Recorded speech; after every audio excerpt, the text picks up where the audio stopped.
आज हम लोग क्या पढ़ेंगे, गैल्वेनोमीटर के बारे में देखेंगे कि ये होता क्या है, इसका यूज़ क्या है और ये किस पे काम करता है, क्या इसका बेसिक फंडामेंटल प्रिंसिपल है। तो गैल्वेनोमीटर जो होता है यह एक ऐसी डिवाइस होती है जो इलेक्ट्रिक करंट को डिटेक्ट करती है किसी भी करंट कैरिंग कंडक्टर में या किसी भी इलेक्ट्रिक सर्किट में, और साथ में उसकी वैल्यू को मेजर करती है कि कितना इलेक्ट्रिसिटी फ्लो हो रही है, कितना करंट फ्लो हो रहा है। बट इसकी एक टर्म एंड कंडीशन ये है कि बहुत कम करंट को ही मेजर करती है। करंट किस में होना चाहिए, मिली एम्पियर या माइक्रो एम्पियर में होना चाहिए। अगर वो एम्पियर में है या 2 एम्पियर, 1 एम्पियर, 4 एम्पियर है तो वो उसको मेजर नहीं कर पाती है। ये बहुत ही सेंसिटिव डिवाइस होती है। इसकी हम सेंसिटिविटी भी और करंट सेंसिटिविटी और वोल्टेज सेंसिटिविटी भी निकालते हैं।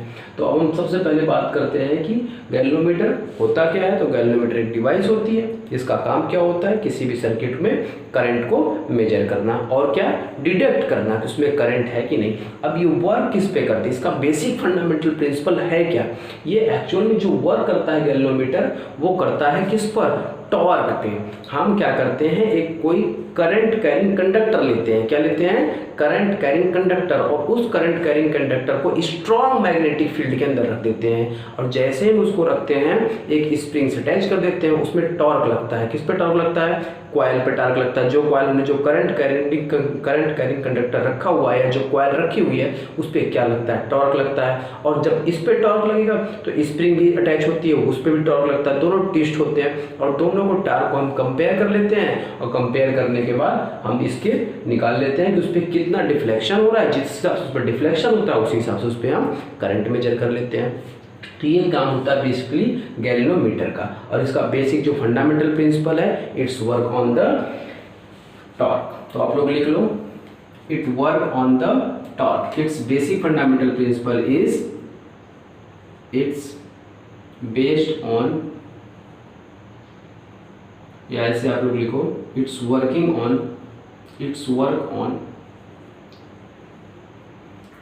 On the principle of torque. What, ये किस पे वर्क करता है, टॉर्क पे। करते क्या है, एक कॉइल को, एक कोई करंट कैरिंग कंडक्टर को हम क्या करते हैं, प्लेस करते हैं। A current carrying conductor,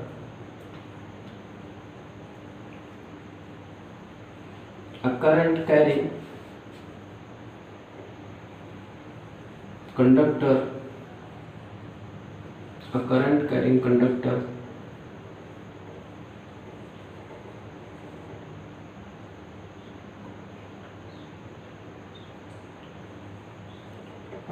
carrying conductor placed in a magnetic field या strong magnetic field, magnetic field. जब हम किसी भी करंट कैरिंग कंडक्टर को मैग्नेटिक फील्ड के अंदर प्लेस्ड कर देते हैं, रख देते हैं, तो उस पर एक टॉर्क जनरेट होता है tau, that is equal to NI AB sine theta. Look here carefully, इसे थोड़ा ध्यान से देखो। यहाँ पर M क्या है, नंबर ऑफ टर्न्स। जो हमने कॉइल रखा उसमें कितने नंबर ऑफ टर्न, कितनी बार रैप्ड हुआ है। जैसे मान लो ये माइक्रो कॉइल है, इस पे हमने क्या किया, नंबर ऑफ टर्न रैप्ड कर दिया। अब I क्या है, करंट, इस कॉइल में कितना करंट फ्लो हो रहा है। A क्या है, area of this wrapped coil, area of this wrapped coil. ये जो हमारा रैपिंग की हुई है ना, जो हमने कॉइल का रैपिंग की हुई है, उसका एरिया कितना है। B इज मैग्नेटिक फील्ड, हमने कहा था ना एक मैग्नेटिक फील्ड के अंदर रखते हैं। और साइन थीटा, एंगल, किस एंगल पे जो कॉइल है और मैग्नेट और जो एरिया वेक्टर है उन दोनों के बीच में, मैग्नेटिक फील्ड और एरिया वेक्टर के बीच में, एरिया वेक्टर और मैग्नेटिक फील्ड के अंदर जो एंगल बनता है that is known as theta. एक बार दोबारा आप लोग देख लो, tau is equal to n number of turns, how many number of turns you wrap on your coils, या नंबर ऑफ टर्न्स है कितना आप अपने कॉइल पे लपेटे हुए हो। सेकेंड थिंग I, करंट जितना आप इस कंडक्टर में फ्लो करा लो। A is equal to area, ठीक है, and B is equal to magnetic field. आप इसको एक एक्सटर्नल मैग्नेटिक फील्ड के अंदर रख रहे हो तो उसकी जो मैग्नेटिक फील्ड लाइंस है, जो उसकी मैग्नेटिक फील्ड की स्ट्रेंथ है, that is A B. And sine theta, theta is what, angle, which angle, area vector angle है, ये कैसा एंगल है, वेक्टर एरिया एंगल है, ठीक है। और साथ में मैग्नेटिक फील्ड के बीच में जो एंगल बनेगा वो होता है थीटा। तो अब देखो इसका हम थोड़ा सा कंस्ट्रक्शन ड्रा करते हैं। इसको मैं यहाँ पे लिख दे रहा हूँ,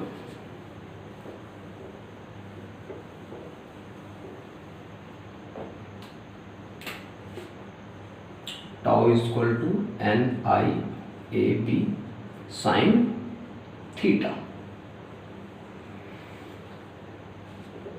देखो यहाँ पर हमने एक मैग्नेटिक फील्ड ले लिया, क्या ले लिया, मैग्नेटिक फील्ड।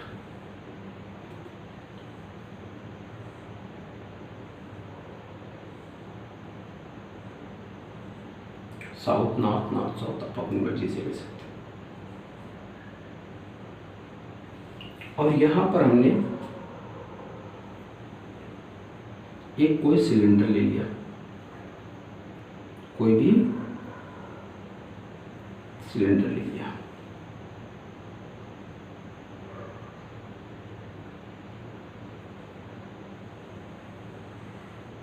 अब इसके अंदर मैंने एक कॉइल प्लेस्ड कर दी, सपोज करो दिस वन इज कॉइल। ये बहुत सॉफ्ट कॉइल होती है। अब यहां से मैग्नेटिक फील्ड्स निकलेंगे लाइक दिस। अब ये कैसे रेडियली होते हैं, ये कैसे होते हैं, radially, all are the radially, okay, all are the radial. एक दो और आप निकाल दो, ये कैसे होते हैं, रेडियल होते हैं। अब मैं ये चाह रहा था कि जो टाउ है ये सिर्फ डिपेंड करे करंट पे। देखो नंबर ऑफ टर्न्स तो हमारे पास कांस्टेंट है, एरिया भी कांस्टेंट है, बी मैग्नेटिक फील्ड ये भी कांस्टेंट है, दो वेरिएबल थे थीटा और आई। तो मैं इस थीटा को खत्म करना चाह रहा था, तो उसके लिए मुझे क्या चाहिए कि ये एंगल 90 हो जाए। 90 हो जाएगा तो ये मैक्सिमम हो जाएगी। अब वो मैक्सिमम के लिए अगर हम इसको नॉर्मली ऐसे कहीं सस्पेंड कर देते, सपोज करो दिस, ये हमारा एरिया हो गया। अब एरिया वेक्टर है तो एरिया वेक्टर किसके साथ, मैग्नेटिक फील्ड के साथ, और ये 90 डिग्री एंगल बनना चाहिए था। लेकिन अगर हम सपोज करो इसको इस हिसाब से प्लेस्ड कर देते हैं किसी मैग्नेटिक फील्ड लाइंस में, और इसके बीच का एंगल ये बन रहा हो कि 90 नहीं है, लेस देन, तो हम इसको क्या करना चाह रहे हैं, फिक्स करना चाह रहे हैं कि ये वैल्यू चेंज ना हो। उसके लिए हमने ये अरेंजमेंट बनाया हुआ है। जब उसके लिए अरेंजमेंट बनाएंगे तो यहाँ पे हमारा क्या हो जाएगा, ये फिक्स हो गया। जैसे जैसे हमारी कॉइल मूव करेगी, मैग्नेटिक फील्ड मूव कर, जैसे जैसे हमारी मैग्नेटिक फील्ड लाइंस होंगी उसी के हिसाब से ये मूव करता जाएगा। तो यहाँ पर थीटा कितना हो जाता है, 90 डिग्री। जब ये थीटा 90 भी कम हो गया, फिर व्हाट्स कम, tau is equal to NIAB sin 90 and the value of sin 90 is 1, then tau is equal to NIAB। अब यहाँ पर ये जो मैग्नेटिक, ये जो करंट कैरिंग कंडक्टर है या कॉइल है, ये मूव करेगी। जब ये मूव करेगी, ये टर्न होगी, तो इसका टॉर्क होगा, इसका टॉर्क क्या होगा, ये जितना, अगर ये 1 रेडियन चेंज करेगी, 1 डिग्री चेंज करेगी, तो साथ में इसका टॉर्क भी क्या होगा, 1 के बराबर होगा। अगर ये 2 डिग्री टर्न करेगी तो इसका टॉर्क भी क्या होगा, 2 होगा। अगर ये 3 करेगी तो टॉर्क भी 3 होगा, 5 करेगी तो टॉर्क भी 5 होगा। तो इसको हम कैसे लिखते हैं, इसको हम ऐसे लिखते हैं, द टॉर्क ऑफ स्प्रिंग, ये स्प्रिंग की बात कर रहे हैं, torque of spring is equal to K phi, where phi is angle, जिस एंगल से करेगी उतना हमारा टॉर्क होता चला जाएगा। K is a constant terms. अब हम इन दोनों इक्वेशन को, इक्वेशन नंबर 1 और इक्वेशन नंबर 2 को क्या कर दें, कंपेयर कर दें। हमें क्या निकल के आता है, NIAB is equal to K phi, K phi. यहाँ से अगर हम I निकालें तो current is equal to K phi upon NAB B, and I is equal to K phi NAB.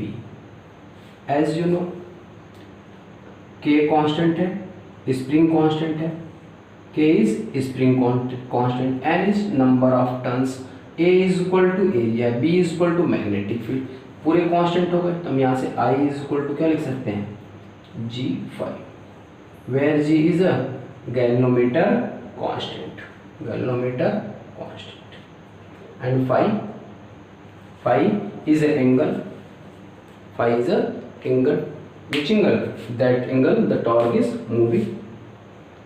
अगर if torque is 1, the phi is 1 degree, torque is 2, phi is 2 degree. Note it down. अब हम देखेंगे current sensitivity. Current sensitivity IS is equal to phi upon I. This is known as a current sensitivity, and I have this one value. I is equal to what, K phi upon NAB. तो I की जगह इसको हम place कर दे तो क्या हो जाएगा, current sensitivity I is equal to phi upon K phi upon NAB. Phi से phi cancel out, this goes on.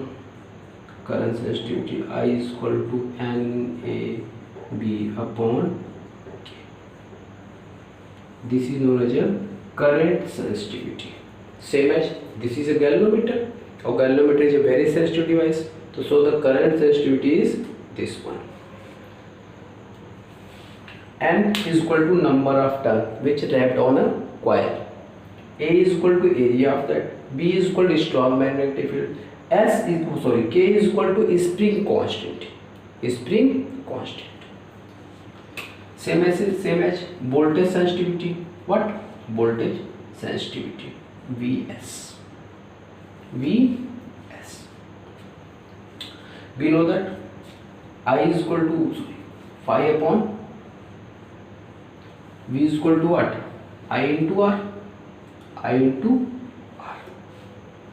Then Vs is equal to phi upon IR, and value of I, K phi upon NAB.